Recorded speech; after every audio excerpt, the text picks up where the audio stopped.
सिंह चडोणी ये अपने वक्तव्य देंगे। गुरनाम सिंह जी। गुरनाम सिंह जी 1 मिनट और माफी चाहेंगे। एक और बतावा जी आपने 1 लाख ज्ञापन देने ता अपन भी बेरा कुछ नहीं हुंदा। अगर प्रधान जी कहा करते खेड़ा खाप के कि भाई आंख भी दिखाते रहो और गात भी बचाते रहो। वे कई काम इस यूनियन ने करके दिखाए हैं। आप एक ज्ञापना भरोसा रहे। एक दिन जीटी रोड की जाम दी थी, जीरी बिक्री शुरू हो गई थी। एक बार रेलवे ट्रैक की जाम दी थी, केस उल्टे लेके खुद विज ने बयान देना पड़ा था। करे और कोई भी यूनियन हो उसके सारा के बतावे भाई इस यूनियन ने जो काम कराया है। और आदरणीय गुरनाम सिंह जी चडूणी, राष्ट्रीय अध्यक्ष भारतीय किसान यूनियन चडूणी, बिल्कुल कैप्टन साहब ने सही बताया कि उम्र को देखते हुए एक नौजवान से ज्यादा काम करते हैं। दोबारा से जोरदार तालियां इनके लिए। और अब आपके सामने गुरनाम सिंह जी। सम्मानित मंच, सभी हमारे सम्माननीय नेता,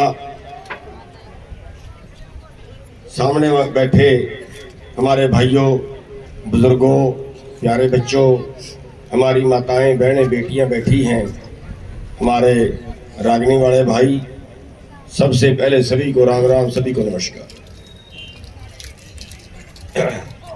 साथियों, आंदोलन बेशक पंजाब से शुरू हुआ था, लेकिन आप लोगों ने जो योगदान आंदोलन में दिया वो सारे देश में नहीं, पूरी दुनिया में मिसाल था। हरियाणा के अंदर 294 मुकदमे दर्ज हुए, चाहे वो रोड रोकने के थे, चाहे वो मंत्रियों को भगाने के थे। 4 मुकदमे तो ऐसे थे जहां पे लोगों ने मंत्रियों को गले से पकड़ लिया।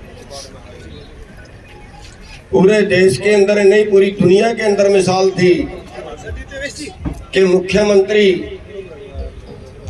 ने हरियाणा में रैली करना चाहिए, मना किया, जिद पकड़ गया, लेकिन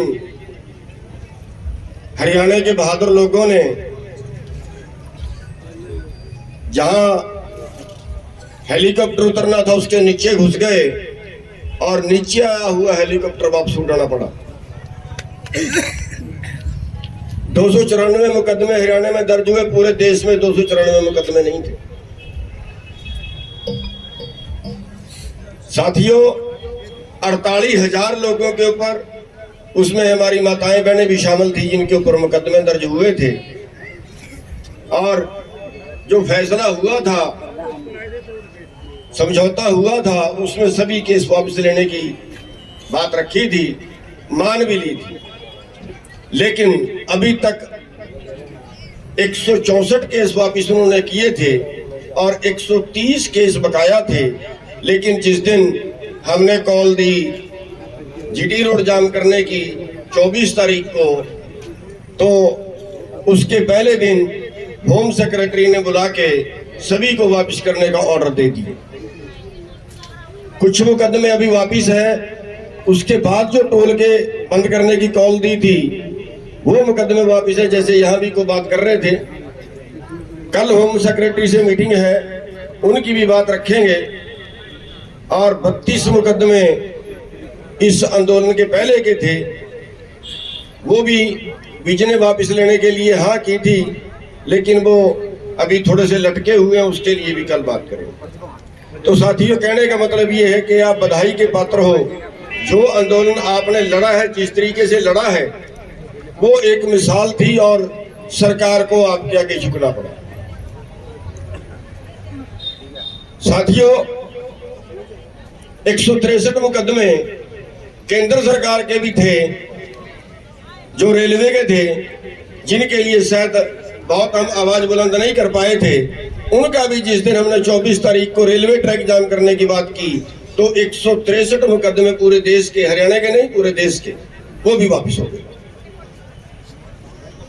लेकिन अभी चंडीगढ़ के, अभी दिल्ली के, अभी यूपी के वो मुकदमे वापस नहीं हुए हैं, वो मुकदमे पेंडिंग है।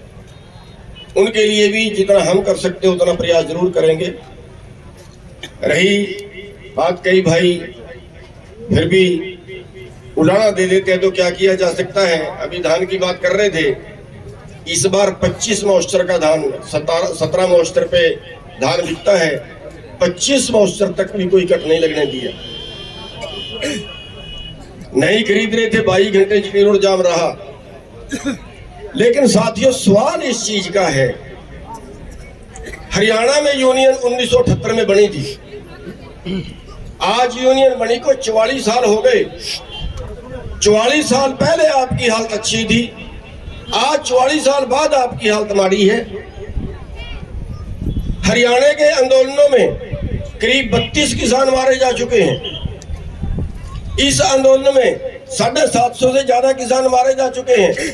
इससे बड़ा आंदोलन शायद हमने अपनी जिंदगी में नहीं देखा और आगे देखने की उम्मीद भी नहीं है, और शायद आपने भी नहीं देखा होगा। लेकिन इतना बड़ा आंदोलन होने के बाद रिजल्ट क्या है? हम आज विजय दिवस मना रहे हैं। मैं तो ये कहता हूं, हमें विश्वासघात दिवस मनाना चाहिए। अरे वही कानून आ रहे हैं, सुन लो स्टेज पे बैठे सारे नेता, वही कानून दोबारा से आ रहे हैं। अभी सेंट्रल गवर्नमेंट ने पास कर दिया है कि मंडियों का खर्चा 2% देंगे, अभी 6.5% है। अगर 6.5% से कम करके 2% कर दे तो मंडियां चलेंगी क्या?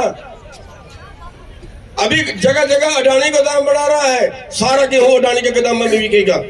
अभी हरियाणा के अंदर, पूरे देश के अंदर अडानी के सेलर लगने शुरू हो गए हैं। धान सीधा सेलर में जाएगा, मंडियां बंद होंगी, बता देता हूं।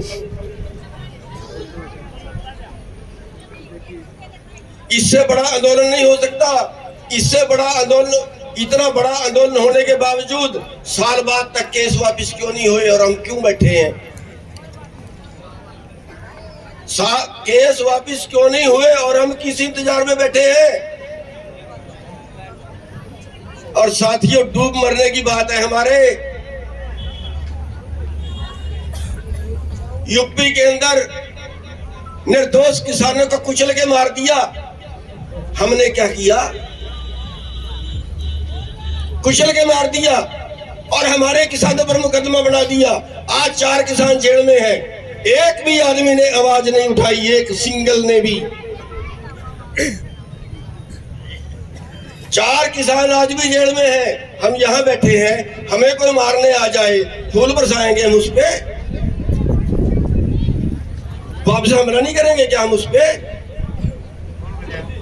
4 किसान आज तक जेल में हैं, कोई नहीं बोलता,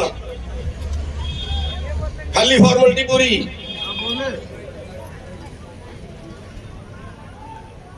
साथियों, इससे बड़ा आंदोलन कभी कर नहीं सकते। इस आंदोलन में भी हम अधूरे उठ के आए,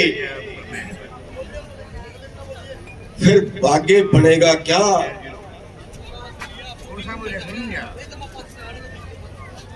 साथियों, बहुत कुछ करने की जरूरत है, बहुत कुछ करने की जरूरत है जो हम कर नहीं रहे। कभी हम इस राजनीतिक पार्टी के पीछे भागते हैं, कभी हम उस राजनीतिक पार्टी के पीछे भागते हैं।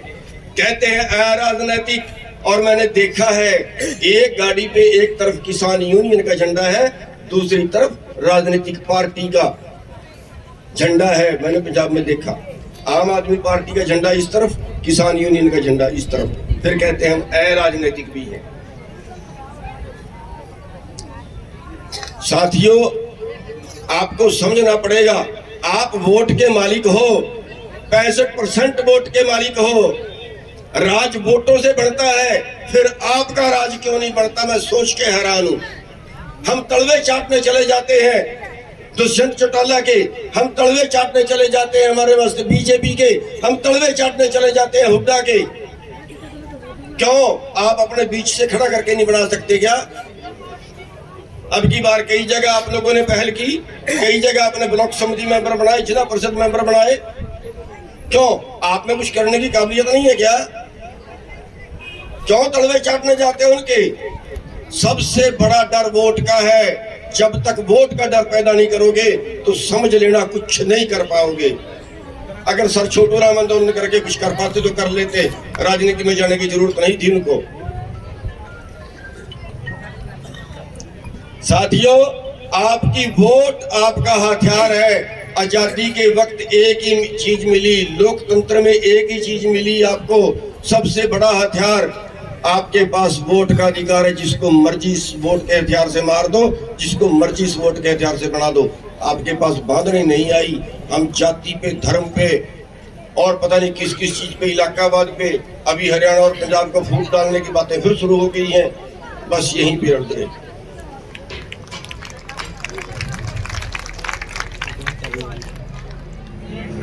और जहां तक आंदोलन का सवाल है, अगर हम आंदोलन से भी मनवाना चाहते हैं, आंदोलन से भी मनवा सकते हैं। बहुत कुछ मनवाया जा सकता है आंदोलन से भी, लेकिन आंदोलन आंदोलन के तरीके से हो। जब तक सरकार को हम मजबूर नहीं करते तब तक हमारी बात नहीं मानी जाती। ज्ञापन देने से, धरना देने से नहीं कोई मानता है। तो 50 साल पहले तरीके थे। अब तो किसी को घेर के बैठ जाओ, मजबूर कर दो, तब जाके बात मानते हैं। तो साथियों, आंदोलन जरूर करने चाहिए, लेकिन आंदोलन का भी तरीका ऐसा हो कि सरकार को या तो हमें गोली मारनी पड़े और या फिर हमारी बात माननी पड़े, तब जाके सरकार मानती है।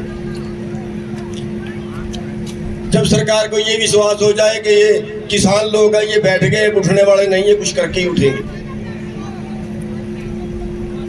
तो साथियों, आप लोगों ने जो सहयोग इस आंदोलन में दिया, उसके लिए हम हमेशा आपके आभारी रहेंगे और आगे भी हम अनुरोध करेंगे कि जहां भी आंदोलन में जरूरत पड़े वहां भी आप सारे लोग जरूर इकट्ठे हो, लेकिन उसके साथ साथ आप अपनी वोट भी बांधना सीख लो अगर जीतना है तो, अगर आपने अपनी बात मनवानी है। तो साथियों, आपने हमारी बात सुनी, आप सभी के बहुत बहुत धन्यवाद दिए। हमारी बहनें बहुत अच्छा इस आंदोलन में सहयोग रहा। हमारी जो संगठन की हैं, यहाँ पे सुमन जी बैठी हैं, अनीता जी बैठी हैं यहाँ पे, और पूनम जी बैठी है, और कई हमारी बेटियां बैठी हैं जिन्होंने बहुत अच्छा आंदोलन में सहयोग किया।